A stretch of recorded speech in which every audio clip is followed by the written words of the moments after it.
Sa mapagpalang araw sa lahat ng ating mga viewers, sa mga nakikinig, sa mga followers natin, sa apat na sulok ng daigdig. Maayong adlaw kung sa mundo ng diha, amo mga higala, mga nagpaminaw sa diha sa upat kasuok sa tibuok kalibutan. Alam mo, malapit ko na may memorize Oo nga. yung greetings mo na yan. Hindi na naman yun, apat na sulok ng daigdig. Yan ang daming Bisaya sa buong mundo kasi eh. Oo nga, iba-iba, no? Iba-iba yun. Wini-welcome po namin kayo sa ating episode ngayong hapon dito po sa programa naming Sharing Hope Today with and Rose. Dulce. At ano ba yung pinag-usapan natin last time? Angkor, Angkla. Angkla. Sino ang ating angkla? Jesus! Okay, yan. Pinag-usapan natin kung anong dapat natin gawin, yung tatlo. Lumapit, kumapit, Okay. dumikit, super bonding! Parang super book. Super bonding si Jesus. Ayan. Dapat alalahanin natin no, na sa lahat ng bagyo ng buhay natin, ang pinaka-siguridad, may siguraduhan, at mayroong, kumbaga may stability, ay kung tayo ay nakaangkla sa ating Panginoong Jesus. Okay? So, yun yung nakaraan nating topic. At ngayon naman pag-uusapan natin ng isang karakter sa Biblia na kung saan ito yung sinasabi nilang tropeyo ng ating Panginoon.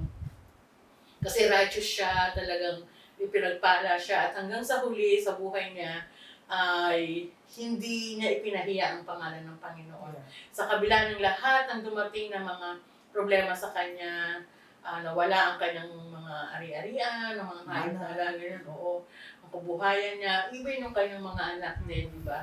Ay nanatili siyang tapat at tagasunod ng ating Panginoon. Ito ay ang buhay ni Job. Si Job. Yan. At mula sa kanyang buhay, pwede natin masabi na may mga lesson tayong matututunan sa buhay niya. Marami siya, pero magtitik lang tayo ng 5 ngayong araw na to, no? Sabi gano'n, number 1, bad things happen to good people. No? Ibig sabihin, kahit ang mabuti tayong tao, lingkod tayo ng Panginoon, Kristiyano tayo, kahit pastor pa tayo, pwedeng merong mangyayaring may mga bagay na pwedeng mangyari sa atin na hindi maganda. At hindi naman natin pwedeng sabihin na, mabuti naman akong tao, pero bakit may masama pa rin nangyayari sa akin?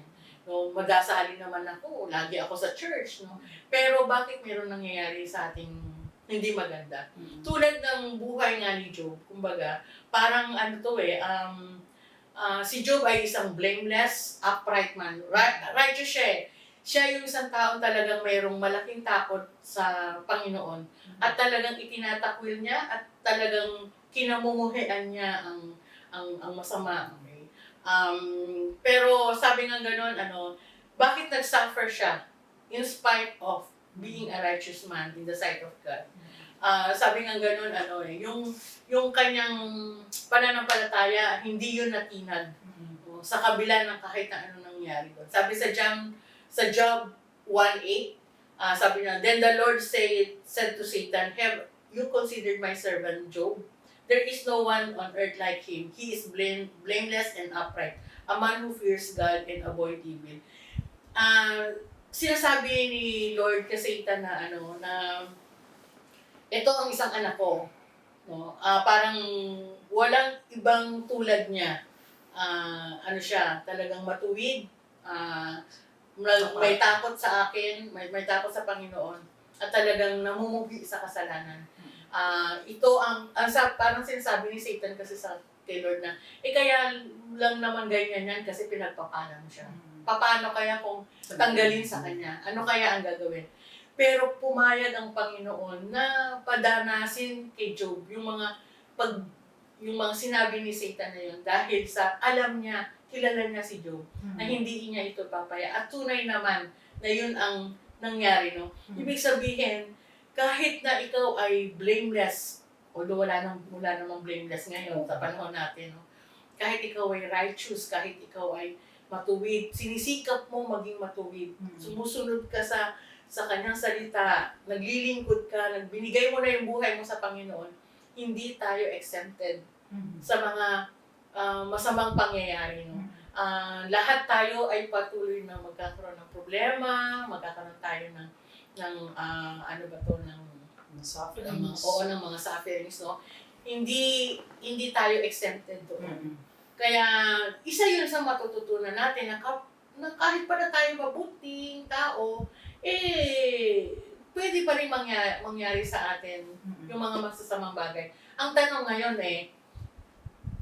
paano, kung ganun pala na kahit mabuti akong tao, kahit ako'y naglilingkod sa Panginoon, ay meron pa rin parang masamang mangyayari sa akin, di sana, pwede na ako manatiling masamang tao, hindi na ako magpapakabuting tao. Pero hindi pa rin tandaan po natin na iba pa rin kung tayo ay mananatiling lumalakad ayon sa kalooban ng Panginoon, na tayo ay merong takot sa Kanyang, parang hindi tayo gagawa ng masama.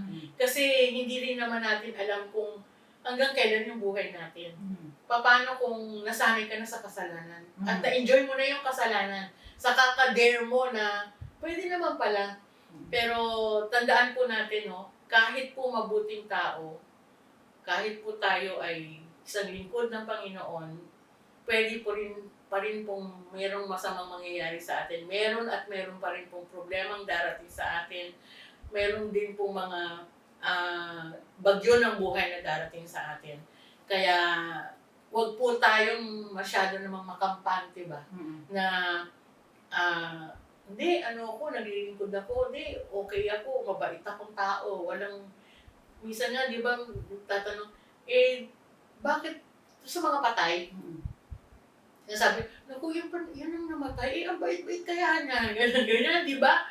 Parang sasabihin, kaya ako nananatili akong masama yung salbahe kasi daw, masamang damo. Mabuhay. Pero tandaan natin it is one basic truth na lahat tayo ay mamamatay. Kung kay masama kang tao, kay mabuti kang tao, mamamatay at kasi yan ang isang sigurado. May hangganan ang buhay natin. May hangganan ng buhay. Kaya kung may hangganan ng buhay natin, siguro dapat lang naman na gawin na nating maayos yung nalalabi nating mga buhay. Yeah, at saka, dahil kung nananatili ka sa mali, sa kasalanan, na dumating yung panahon na yun, at too late na for you to acknowledge that meron kang savior, no? At isa pa, yung sinabi kasing lahat tayo mamamatay, yun na yung talagang natututunan natin. Although there is a verse in the Bible naman sa Thessalonians yun na when the trumpet sounds, no?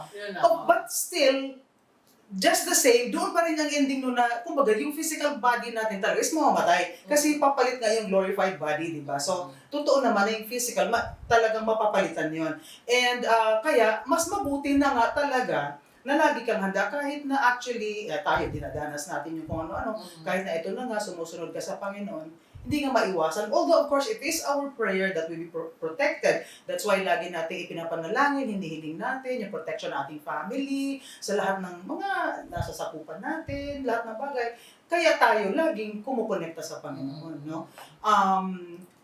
Napakaganda lang na nagbigay talaga ng example ang Lord sa pamamagitan ni Job. Mabuti na lang mayroong ganon na napagtibay ng ganoon at nagiging ehemplo natin siya. Tayo na talagang, ang tao kasi talaga, we're afraid. We are in this fallen world, no? Kaya nakapaligid sa atin yung hindi mabuti, kung ano mga temptations. But yun na nga, mabuti na talagang mananatili na lang tayo sa Panginoon. Kaya ito yung unang lesson na matututunan natin sa buhay ni Job, na sa kabila ng, hindi lang dahil sa pinagpala siya ng Panginoon, hindi lang sa talagang ang favors and blessings ay natatanggap niya, kaya siya, kung naging parang paborito, sasabihin nila yung tinignan talaga siya ni Lord. Pero more than that, talagang mas nakita ng Panginoon, hindi yung material na bagay na meron siya, kundi nakita ng Panginoon yung puso niya, na talagang ito ang isang taong may takot sa Diyos at namumuhi sa kasalanan, at alam ng Panginoon, nakakasiguro ang Panginoon na hindi siya ipapahiya ni Job. Mm. Kaya sana sa mga buhay din po natin, pag dumadaan din po din tayo sa mga problema, alam po natin kung kanino tayo nakaangkla, at yan ay kay Jesus. At kung tayo po ay nakaangkla sa ating Panginoon, sikapin po natin na sa pamamagitan noon ng pagtitiwala natin sa Panginoon ay hindi po mapapahiya ang pangalan ng Panginoon sa pamamagitan ng buhay natin. Dapat isa po tayo sa magamit ng Panginoon na maging proud sa atin si Lord na anak ko yan. No, napagtibay ko yan ng panahon, napatatag ko yan ng lahat ng napakaraming pagsubok. Kaya, yun ang unang lesson natin. Okay? Yung ating number 2, in the midst of suffering, Ba't naman yan ang napunta sa'yo, Oo nga, sister? in the midst of suffering, we must never lose our hope in God. Parang, di ba, parang magandang pakinggan talaga siya, sa totoo lang. Pero noon pa, hirap ko itong tanggapin. Pero totoo ito, in the midst of suffering, we must never lose our hope in God. One of the greatest statements of faith in all of Scripture is found right in the middle of Job chapter 13. Job says, though he slay me, I will hope in him. Kahit patayin niya ako, aasa ako sa kanya. Ang bigat no? No one and nothing can steal your joy or your peace when your hope is in God. Tama ito talaga. Never lose your hope in God. Alam mo, kaya naalala ko nga ito actually, itong sinasabi, though he may slay me, yet I will put my hope in him. Kaya ko nasabi na parang, mabigat kasi, syempre, nung wala pa ako, hindi pa ako talaga yung totally surrendered sa Panginoon, mahirap to, parang ano yan, parang anong katotohanan dyan, mahirap yan, di ba? Pero, noong nakilala mo kasi ang Panginoon, as you walk with Him every waking moment of your life, na ikinocommit mo yung buhay mo, ang lahat sa iyo sa Panginoon, sa bawat gising mo, sa bawat umaga, nakikita mo na ito ang talagang heart ng kung ano yung relationship at yung faith at yung pagtitiwala mo talaga kung ano yung katapatan ng Diyos sa'yo.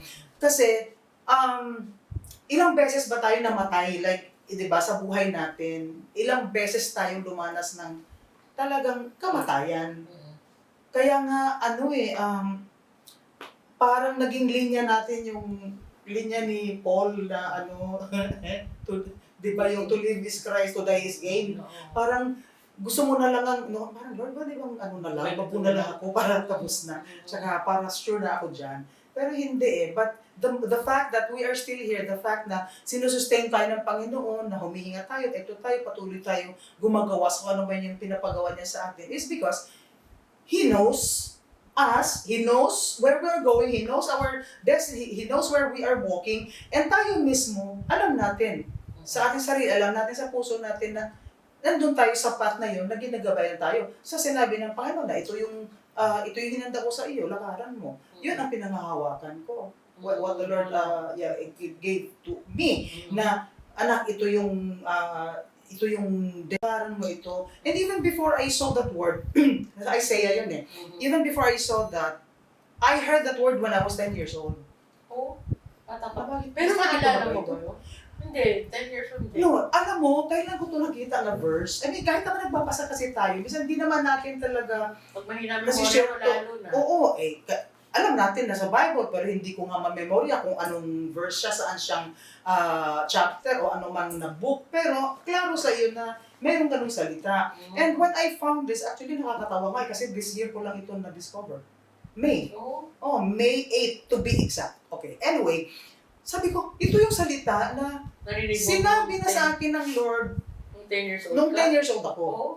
Na nasa bulok ako. Na-recall mo lang yan. Na-recall ko lang natin. Tapos, because I saw it. Kasi sabi ko, bakit ganon? Merong talagang salita na klaro sa akin na ito yung hinahanap mo Ito, pinapakita ko sa'yo, binibigay ko sa'yo, lakaran mo.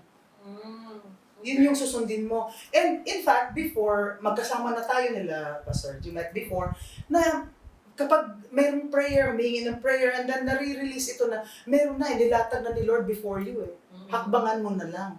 Nasasabi ko yun because, klaro sa akin, ito yung hakbangan. It's just like when we mentioned in our last episode na si Pastor Luz, sabi niya, hindi siya lalakad kung hindi siya sasamahan ni Lord.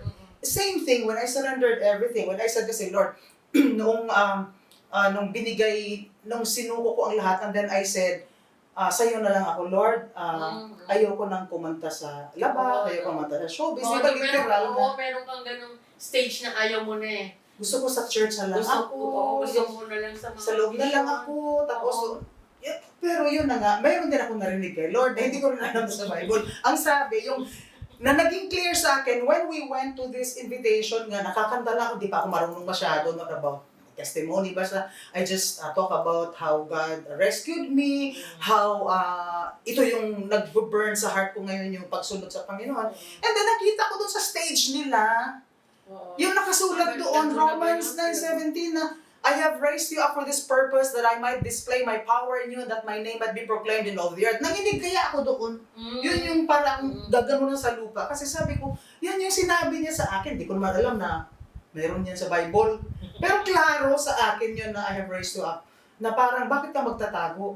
Bakit ka magtatago kung ni-raise up kita for this purpose that I might display my power in you and that my name might be proclaimed in all the earth. So, nung una, parang, literal, bakit ako pa? Anong earth? Nasa Pilipinas lang naman ako. Tsaka, hindi naman ako tumatanggap ng show sa birth. Hindi nga ako natanggap doon sa Misaygo na kung saan. Anyway, parang, ano pala yun? Parang, malay ba natin maging, yung internet? Parang, when you talk, when you actually share, when you testify about the Lord Jesus, ay umaabot yan kung saan-saan, di ba? And, magugulat ka na lang, katulad si Joshua Mills nga, nung nag-minister sa amin sa Church So Blessed, merong nag-prophesy siya na yung binitawan niya, you will never know how many souls ang naligtas because of your boldness, and ganyan. Siyempre, grabe, napuno yung puso ko talaga na ganun pala in-honor ni Lord yung ginagawa mo for Him. Amen. So, sabi ko, kaya even before when I was very young, nung hindi ko pa, wala akong alam sa Bible, wala kami, kasi hindi naman ako lumaking Christian, hindi ako lumaking born again, di ba? Iba, sabi nga sa'yo, nabanggit ko rin na medyo pagan yung mga gawain sa bundok, di ba? But you see, how faithful is God? That He shows you something, and it's not just the word that I heard, I see visions. Medyo malayong kwento na yan, saka na siguro natin yung i-deal, but but may nakasulat yan sa Daniel, di ba, na your young people will dream dreams and see visions, di ba? But I'm more into open vision, pinapakita talaga ni Lord. And ma-share ko na nga na that time kasi, bata pa ako, gusto ko nang magsilbi. Nandun na yung gusto kong sumunod, pero hindi ko nga alam na wala ako sa ayos, wala ako sa tama. But you still did it anyway. And then madaling araw, when I went out of that chapel sa bundok, may pinakita talaga si Lord sa akin. May pinakita talaga siya na, nung una naman sabi ko, may ganun siguro talaga, na yung parang kumpul-kumpul na stars na parang cross, pero tabingin ganyan. Cross. Sabi ko, later sabi ko, yung may Northern Star, hindi naman pala yun. But anyway, yun nga yung parang ang sinasabi ng Lord is that, ito yung hinahanap mo. Ito, kumbaga yung ginagawa mo, merong mas maganda pa dyan. Ito yung gusto mo, lakaran mo. And that was I was 10 years old. So anyway, sabi ko, klaro na ang Diyos talaga, kilala ka niya, alam niya, ano yung desire ng puso mo. Siya din ang naglagay ng desire sa puso mo para talagang gawin mo para sa Kanya. To give glory and honor to God. So anyway, layo ko na. Saan na ba ako napunta? Dami ko. So never lose your hope in God. Ikaw na. Kumbaga, kasi nga yung parang naano ka lang kaya mo yun naikwento kasi doon sa sinabi na kahit patayin pa si Job, kumbaga parang kay Lord siya aasa. Yeah. Kahit na yung physical. Ganun kasi yung sufferings na inaabot ni Job. Kaya ikaw naman, parang sinasabi mo na, bata pa ako, ganito na yung nangyari sa akin, pero hindi ka nawala ng pag-asa. Tulad ni Job na parang yung pag-asa mo, naka-hold on lang talaga kay Lord. Kaya ka napunta dyan sa kwento mo na yan. Oo, kasi ako naman naanod na ako sa ilog, dapat patay na nga ako, ang dami mo kayong kamatayan. Hindi ako mamatay-matay. So may plano talaga si Lord, kaya yun yung sinabi niya na, ito yung daan, ito yung lakaran mo. Because, kung talagang bilangin natin, sis, alam mo naman yun, daming death, di ba? So, talagang hindi ako mamatay-matay pa, kasi, yun na, may purpose. Meron tayong episode na ganyan, ito ka, buhay ka pa. Di ba, naalala mo? Oo nga. Parang isang episode natin. Kaya totoo talaga yung nating verse, yung for I know the plans I have for you. So, alam ng Diyos, kaya hindi ako natatakot. Yes. Yun. Kaya yan ang pangalawang lesson natin. No? Sa gitna ng sa gitna ng paghihirap ni Job, no, hindi siya bumitaw sa pag-asa niya sa Panginoon. Yeah. Na sana ganun din ang gawin natin sa mga buhay natin. No? Kahit na hirap tayo, kahit na ano ba to, halos gumagapang tayo sa hirap ng pinagdadaanan natin. Importanteng lesson na hindi tayo bibitaw sa pag-asa natin sa ating Panginoon. Na maniwala tayo, manampalataya tayo na nakikita niya tayo, alam niya yung nangyayari sa atin, walang sikreto sa Kanya. Kaya, hawak ka lang, kapit ka lang. Okay? So, yan yung pangalawang lesson natin. Yung pangatlo naman, even in the midst of God's silence, His presence is with us. Merong isang punto kay Job na nangyari na parang tahimik si Lord. Parang tahimik si Lord. Pagka binasa natin yung Job 23:10-12, basahin ko siya sa Tagalog kasi mas malalim siya. Okay. Ngunit nalalaman niya ang daan aking nilalang. Nung nag-undergo ng suffering si Job, parang hinahanap niya si Lord. Parang asaan ang Panginoon. Pero sabi niya gano'n, siya mismo kinukumbinsi niya yung sarili niya na alam ko, naniniwala ako na lahat ng dinadaanan ko, lahat ng nilalakaran ko, nakikita yun ni Lord, no? Sabi niya gano'n, pagka kanyang nasubok ako, ay lalabas ako parang ginto. Feeling niya, kailangan daanan ko to at kailangan magtagumpay ako dito sa dinadaanan kong sufferings na to dahil ito ay parang pag lumabas ako dito, pag nalakpasan ko to, pag natawid ko to, para na akong ginto, no? Sabi niya, ang aking paa ay sumunod ng lubos sa kanyang mga hakbang. Ang kanyang daan ay aking iningatan at hindi ako lumiko. Nung una ko tong na-share, itong verse na to, parang sabi ko, siguro si Job, dumadating siya sa punto na hinahanap niya si Lord. Pero sabi niya, hindi, alam ko, sa mga hakbang ko, kasunod ko siya. Alam ko na yung mga daan ko, yung dinadaanan ko, yung nilalakaran ko, alam ko, iniingatan ako ni Lord. Hanggang walang nangyayari sa kanya, parang alam ko, iniingatan ako ni Lord. At sabi niya, hindi ako lumiliko. Ibig sabihin, kahit na hindi niya nararamdaman si Lord, hindi siya kailanman lumabas sa bakod ng alam na niyang bakuran ng Panginoon. Hindi siya lumihis, hindi siya umalis doon sa alam ng daan na sinusundan siya ng Panginoon. Sabi niya, ako'y hindi humiwalay sa utos ng kanyang mga labi. Aking pinagyaman ang mga salita ng kanyang bibig nang higit kay sa aking kailangang pagkain. Naniniwala si Job na alam niya yung mga commandments ni Jesus. Ni Lord, no? Alam niya yung lahat ng utos ng Panginoon. Alam niya yung mga commandments. At sabi niya gano'n, nanatili ito. Kabisado ko to, binibigkas ko ito. At pinagyayaman ko kung ano yung mga salitang narinig ko mula sa Panginoon. At ito yung parang kumbaga, kung ano yung pangangailangan niya sa pagkain, gano'n din ang pangangailangan niya sa salita ng Panginoon. Diba? Sabi nga gano'n, daily bread nga natin yung Word of God, di ba? So parang gano'n. Dito, sa mga panahon na to, pwedeng maraming tanong si Job na bakit. Pero mismong siya, naniniwala siya na hindi man niya naririnig si Lord, hindi man niya nararamdaman siguro si Lord, pero alam niya yung presence ni Lord nandyan. No? Kaya gano'n din sana tayo, no? Siguro meron tayong mga pinagpipray, meron tayong mga pinapanalangin sa Panginoon, tapos tahimik si Lord. Ewan ko, naranasan mo yung, di ba yung parang, Lord, nasan ka? Quiet ka? Lord, sagutin mo naman ako, di ba? Pero kahit tahimik ang Panginoon, hanggang umiirol yung pananampalataya mo, hindi ako aalis sa kalooban niya, ako'y patuloy na susunod sa Kanya, hindi ko kakalimutan ang Kanyang salita. Pagka yun ang naging mindset natin, naniniwala tayo na kahit tahimik si Lord, andyan lang siya para sa atin. Yes. Sa presence niya. Oo, talaga hindi naman siya aalis. Babasahin ko po yung ating point number 4. God is with us in the midst of our storms. The Lord is our good shepherd, and He never leaves our side. He walks with us through the valleys. He restores our soul when we are weary. He leads us to the path of righteousness when we have lost our way. He gives us courage when we are scared, and He comforts us when we are hurting. Our God is the God of the storm. Joshua 1:9. Have I not commanded you? Be strong and courageous. Do not be frightened and do not be dismayed, for the Lord your God is with you wherever you go. Yan. Parang ganda nun. Oo, di ba? Oo, values. Oo. He never leaves Be our side. strong and Diba? courageous. Kaya magpakatatag ka, magpakatapang ka. Mhm. Ito yung may share lang ako konti. Sige, go. Itong Joshua 1:9 na to, ito yung hinawakan namin ni Francis nung ma-discover namin na meron siyang prostate cancer. Okay? Mhm.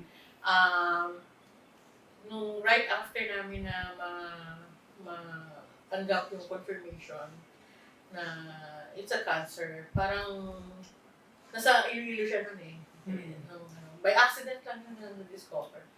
Tapos, pero si Kay alam niya na. Tapos sabi niya gano'n, Daddy, kailangan umuwi ka ng Manila. Asap gano'n. So, habang nasa waiting time kami ng result, ako yung tumanggap nung pinaka-confirmation. Natatandaan ko si Papa mo, si Bong Ong ang kasama ko dun sa bahay. Tapos parang, umiyak lang ako, tapos pinag-pray ako ni Bong. Tapos, iniwan niya na ako. Tapos, parang natagpuan ko yung sarili ko, nakadapa ako sa floor. Tapos, iyak ako ng iyak. Parang, sabi kong gano'n kay Lord, walang nangyayari nang hindi mo alam. Pero, sabi kong gano'n, gusto ko malaman, sana malaman ko yung purpose mo. Bakit ito nangyari sa amin, di ba? So, itong verse na to ng John 1:9 na to, Joshua 1:9 na to, yung sinabi ng be strong and courageous, parang maging matatag ka at meron kaming pinagawa na t-shirt, magpakatapang ka at magpakatatag ka. Do not be frightened. Huwag kang matakot, huwag kang madismaya. For the Lord your God is with you wherever you go. Ito yung hinawakan namin for the following months, hanggang 2 years namin hawak itong hanggang sa mag-declare na cancer-free siya. Kumbaga parang, ito yung salita ng tinindigan namin, hindi kami matatakot, tatapangan namin, magpapakatatag kami, haharapin namin ito dahil alam namin na kasama namin ang Panginoon. Amen. So, siguro ganun yun, sa gitna ng natin, ng mga problema natin, o sakit man natin, o pagsubok man, problema man, bagyo man sa buhay natin, mararamdaman mo si Lord nandun, kasama mo siya.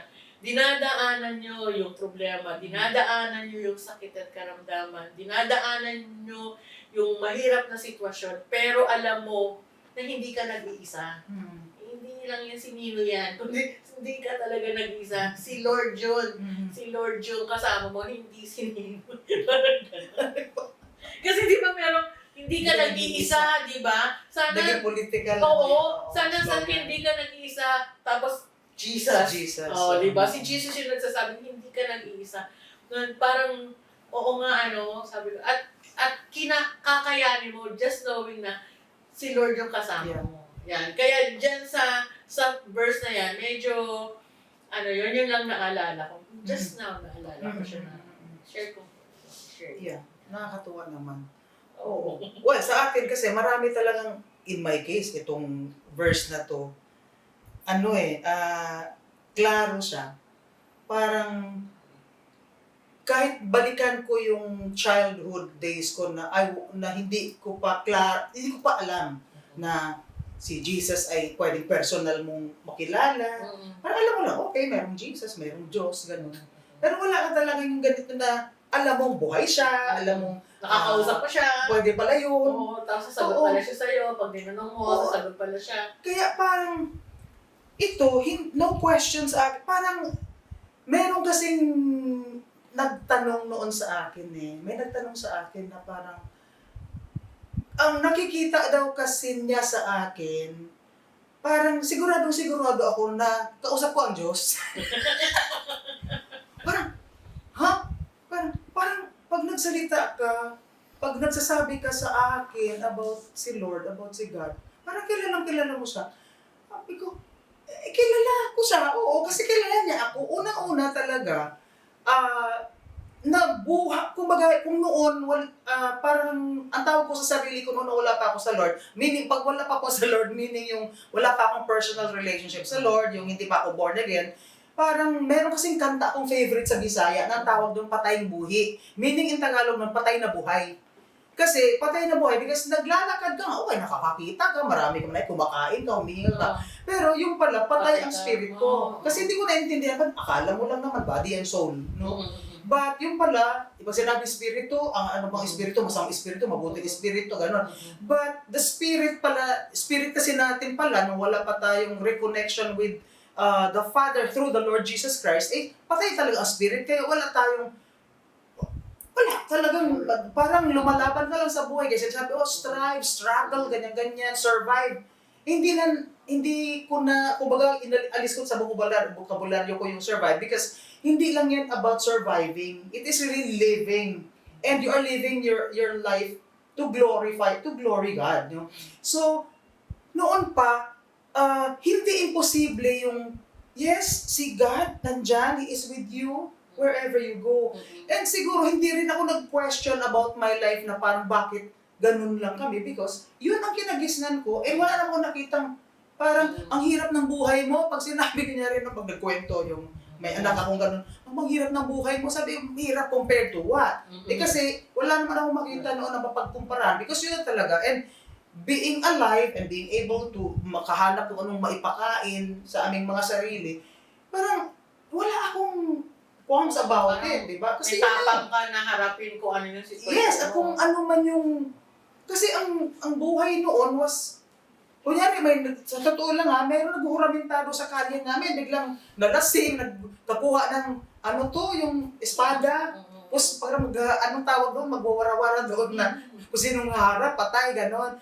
Nasanay kami gano'n, okay, pag gano'n, tatago ka na lang. Hindi pala gano'n ang buhay. Unang-una nga dapat pinoprotect ka ng magulang mo. But syempre, I was in that situation na wala kaming gano'n. So, parang bago ko pa nakita yung kabutihan ng Diyos, yung mga good things na piniprepare niya for me, or the comfort, the blessing, nakita ko na yung buhay na lumalaban na without me knowing na noon pa lang, pinoprotect na ako ni God. Nandun na siya wherever I go. Kasi, kung dapat noon, kung wala siya, dapat mapatay na ako. Ilang beses na kaya. Sabi mo pa ulit-ulit yung Ulit-ulit niya, di ba? naaalala mo yan. Di totoo naman kasi, siguro iba rin yung tapang na hinaharap mo. Kasi nga, alam mo, nakasama mo siguro talaga. O hindi, talagang may plano sa'yo si Lord na darating yung ganitong season ng panahon ng buhay mo na lahat ng mga naranasan mo Magiging patotoo ko. Yeah, kumbaga, I ito believe yung that. mga great testimony mo. Kumbaga, na para maikukwento mo to. At ikaw, napakaraming listahan ng testimony mo na sa kabutihan. Totoo yan. Kasi yung ibang nating naririnig na testimony, di ba, paulit-ulit lang. Narinig ko na yan. Pero talagang marami. Although, baka naulit-ulit ko na rin. Ulit-ulit mo na rin, pero sa iba't ibang anggulo mo siguro inaatake yun. Okay. Kumbaga parang isang experience, pero ang focus mo minsan nasa ganitong anggulo, minsan nasa ganitong anggulo. Okay. So, that means, nung naanod ako sa ilog, 1 year old, dapat patay na ako. Pero naharang ako ng napulot ako sa irrigation. Kasi noon nagpa-irrigation para sa mga pataniman, di ba? So doon ako nakuha. Natangay ka. Kasi itong kuya ko raw tumawid ng ilog kasi ang bahay namin nasa may gilid ng ilog. Yan yung yung tinali sa puno. Yung tinali sa puno ng tatay ko. Tapos pang na yan. Tapos tumawid ako, sinundan ko yung kuya ko. He's 7 years older than me, so I was like 1 year old. So ganon. Tumawid ako, pero alam mo yung sa sapa, kasi ganyan, may mga flash flood eh.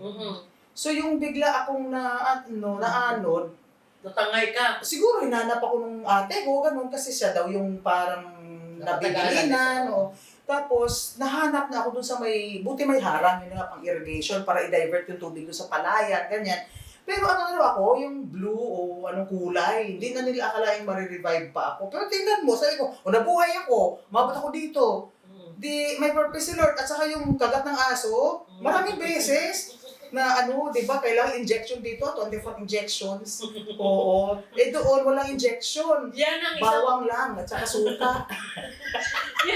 yung kwento mo kasi na yan talaga, ang kumbaga, naranasan mo nung nasa gitna ka ng dilubyo o ng storm, ng bagyo mo, pero alam mo, nandun si Lord. O, diba? Sa irrigation, mamaya nandun lang pala si Lord, diba? Tapos, pinagpadpadpadpad ka lang doon para makita ka, kahit nag-blue ka na, doon kasama mo talaga si Lord. So, may purpose talaga siya. Oo naman. Diyan papasok yung pang-limang lesson. Okay. Okay. Go. Yung pang-limang lesson kasi, sabi ganun, God is in control. Okay?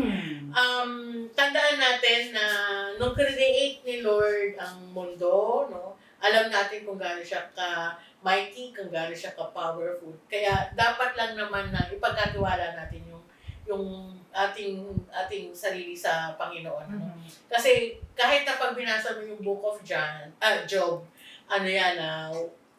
kumbaga parang lahat yun dumaan sa kamay ng Panginoon. Lahat ang sa kanyang mga kwento. At kung titignan din naman natin, ito yung lagi kong paborito na my God is a sovereign God. Yes. Okay, my God is a sovereign God. Nasa control niya lahat. Nasa control. Kamukha na sa'yo, mga kwento mo. Kinontrol niya siguro yung alon ng tubig, kinontrol niya siguro yung baha, nung binaha yung bahay niyo, pati yung aso, siguro kinontrol niya. Kasi ikaw, kinagat ka lang, hindi ka na nilapa. Kung nilapa ka na, pero totoo naman, di ba, merong mga namamatay dahil nilapa sila ng aso, ikaw kinagat ka lang. Kung nakontrol ni Lord yung aso na yun para hindi ka lapain at kagating ka lang. Kasi kumbaga, yung sovereignty niya, medyo nakakatuwa lang. Pero totoo yun Totoo yun. Kaya nga we need to count our blessing. Ang hanapin natin yung magandang nangyayari. Kasi pag merong pangit na nangyari sa atin, pero i-intercept yan ng magandang... Mas marami ang maganda actually. Ibig sabihin si Lord na yung kumukontrol nun. No? May mga pagkakataon kasi minsan na parang iisip natin na naiisip pa tayo ng Panginoon. Bakit kaya muna tayo pinabayaan na ganito, tapos kukontrolin naman pala natin. Pero yun naman sinasabi sa Isaiah 55:8 and 9. As the heavens are higher than the earth, so are my ways higher than your ways, and my thoughts than your thoughts. Ni Lord yung ginagawa niya. Okay? Hindi ka niya pinabayaang makagat. Kumbaga, alam ni Lord yung ginagawa niya. Ang tanong kasi, bakit ako pinakagat? Puti nga kanagat ka lang, di ka nilapa, di ba? Alam ni Lord kung paano yung mga bagay-bagay. At tignan mo nga, yung kinagat mo ng aso, iba ngayon. Noon, sabi mo, bawang lang. Kasi ngayon, kailangan kunin mo yung aso, patayin mo at kunin mo yung ulo niya. At dalhin mo dun sa San Lazaro para malaman kung may rabies ka. Ganun ba yun? Oo, ngayon. Di ba? Hindi niyo ba alam yun? Na pagka ikaw nakagat ng aso, mga viewers, sabihin sa akin kung totoo, kung tama. Totoo yun. Kailangan, pagka kinagat ka ng... Di pa yun yung tanong. Pag kinagat ka ng aso, kailangan mahuli yung asong kumagat sa'yo. Siguro yung naman asong gala yun, diba? Kaya nga, kasi para malaman nila kung may rabies. Oo nga pala. Oo, kasi kung may rabies, talagang papa-injectionan. Pero kung ako naman, kung iba naman tao, ayokong ako. Kung ibang tao naman, anak nila na nakagat ng aso, ba't mo pahanapin yung aso na kakagat? Pagamot mo na, di ba? Kaya lang minsan, may mga nangyayari sa atin kasi talaga na parang, bakit inalaw yan ni Lord? Bakit ganyan? Kung talagang mahal ako ni Lord, dapat hindi ako naghihirap, dapat nakaahon ako. Yung ganun ba? Yung pinapangunahan natin ang Panginoon. Samantalang sinasabi nila dito, iba yung isip nyo, iba yung isip ko. Iba yung paraan nyo, iba yung paraan ko. Kaya dapat lang magsabit tayo sa Kanya kasi yun lang yung tanging paraan. Kita mo si Job, nag-submit siya. Alam niyang mas marunong sa kanya si Lord. Alam niyang mas may magandang plano sa kanya si Lord. Alam niya na mayroong ibang kaparaanan si Lord. Hindi siya lumabas dito. Hindi siya, nanatili siyang tapat sa Panginoon. Dahil nagtiwala siya na, my God is a sovereign God. Kaya nga parang, sige kunin mo na lahat. Papatay mo na yung mga hayop, mga alaga ko, yung mga anak ko. Pero kita mo, hindi naman siya napatay ni Satan, di ba? Pinaghirap siya, binigyan siya ng kung ano-anong sakit, pero hindi siya, yun ang isang patotoo na talagang God is a sovereign God. Kinontrol niya, parang sinabihan niya na si Satan, hanggang dyan ka lang. Yeah. Kumbaga, even May God, limitasyon. pwede niyang utusan ang kaaway na, sige, papabayaan kita, pero hanggang dito ka lang, may hangganan ka lang. And even Satan submit to kung ano yung sinabi ng Panginoon. Ganon din yun dito. Kaya ibig sabihin, isang lesson na matututunan natin sa Panginoon, ay sa buhay ni Job, ay talagang ibigay natin yung pagtitiwala na He is a sovereign God. So, pagka yun, nitong huling bagyo, parang one of Pastor's Hiram na post, parang inutos talaga sinabi niya, nag-pray talaga siya na kontrolin niya yung bagyo kasi marami rin na talaga nasalantanan.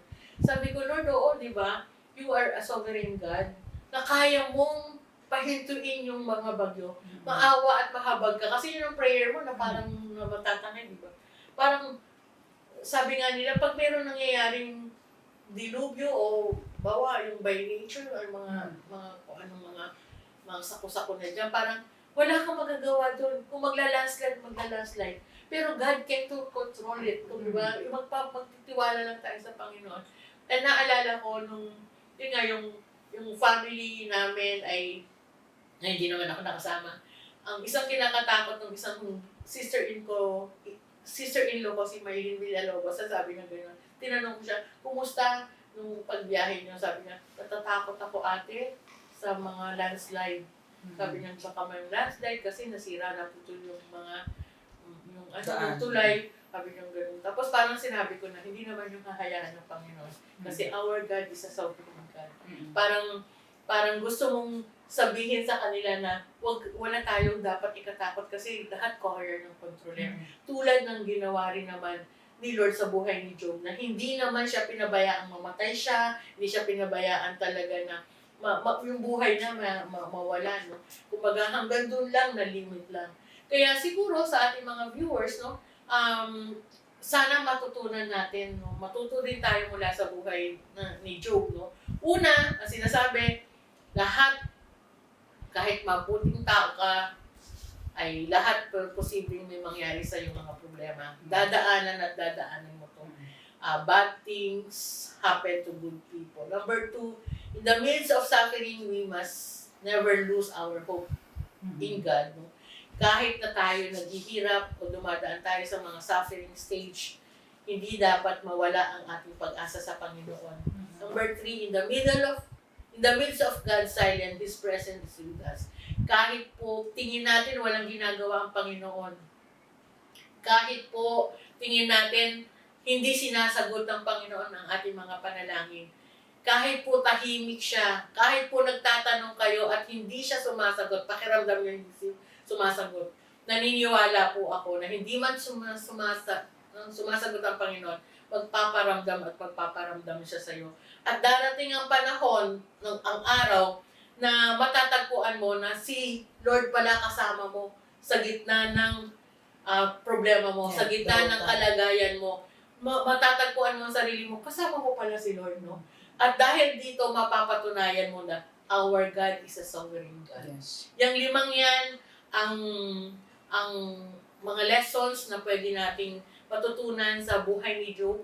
At sana maging tulad tayo ni Job, na maging tropeyo tayo ng Panginoon. Ang mga buhay natin ay maging isa sa mga premyo na pwede sabihin na ni Lord na napagtagumpayan natin ang anumang pinagdaanan natin. Kahit mahirap yan, kahit na hindi yan madali, kahit na sabihin mong aandap-andap yan, kahit gumagapang ka. Ang importante na pagtagumpayan mo yan. Yes. At sana sa ating mga viewers, viewers, no, wag po tayong mawala ng pag-asa dahil meron pong isang tulad ni Job ang may kwento.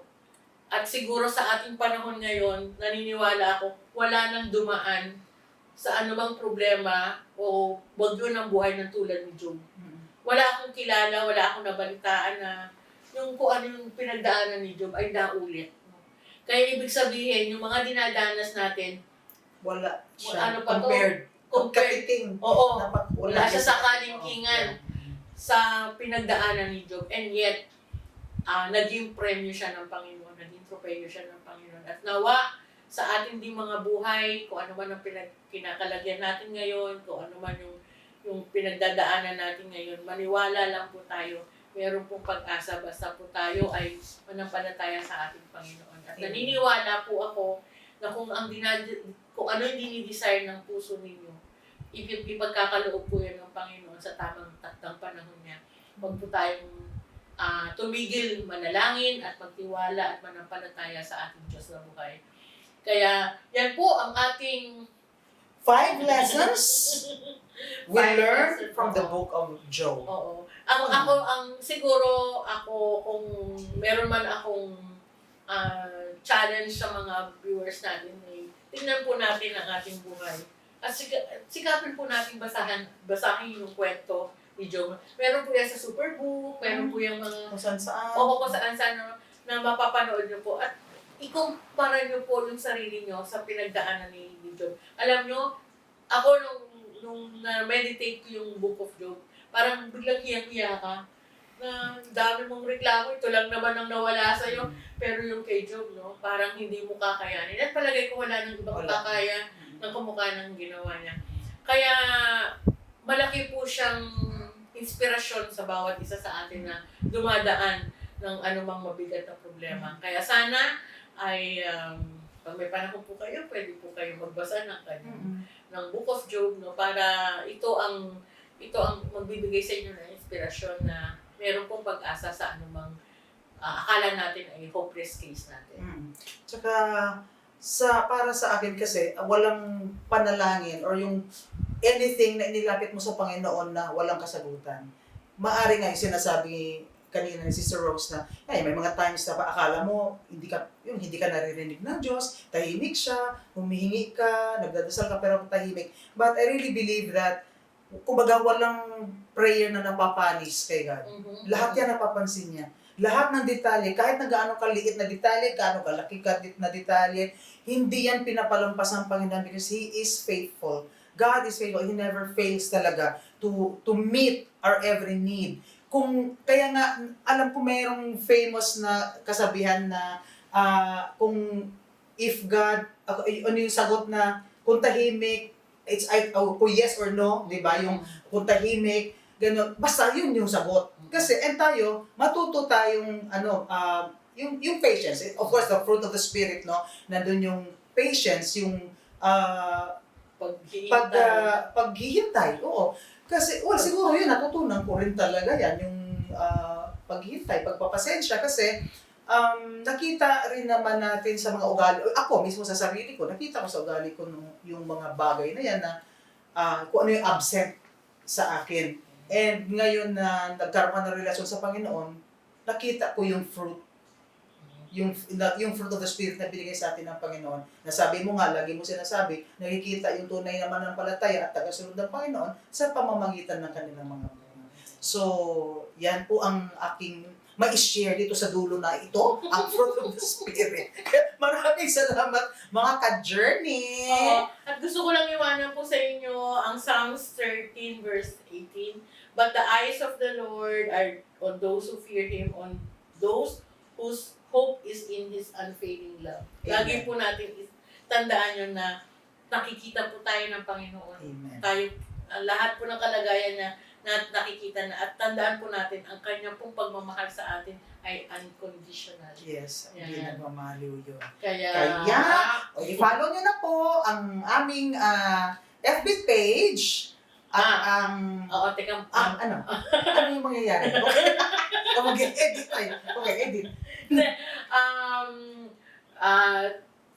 Antabayanan niyo po yung aming susunod na topic. Oo. Okay, ang ating next susunod na week. topic next week ay